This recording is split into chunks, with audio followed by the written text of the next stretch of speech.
Hello mga madam, tingnan nyo naman yung ating mga shoes, sandal. Ito bagong-bago, never to nagamit. Ilang buwan ko lang itong nabili.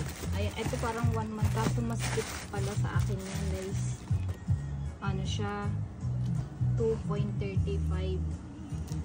Ayan yung aking coach sandal. Ayan yung original box niya. Last year lang to. Mahaba sa paa ko. Diyos ko, ang haba sa paa ko. Dapat pala 235 lang pag coach. Itong boots na to, ayan, one time ko lang yan nagamit. Super nice, ang linis, kasi ganun ako kaingat sa ano gamit. Ito ang ganda, hindi ko siya masyadong tight, masikip kasi sa mga paa ko. Ayan, size 7. Ito Skechers. Mga 1 year na to sa akin, pero 2 years ko lang ako nasuot. Hindi ko get ang Skechers. Napakarami ko kasing MK na shoes, sandal. Kaya grab nyo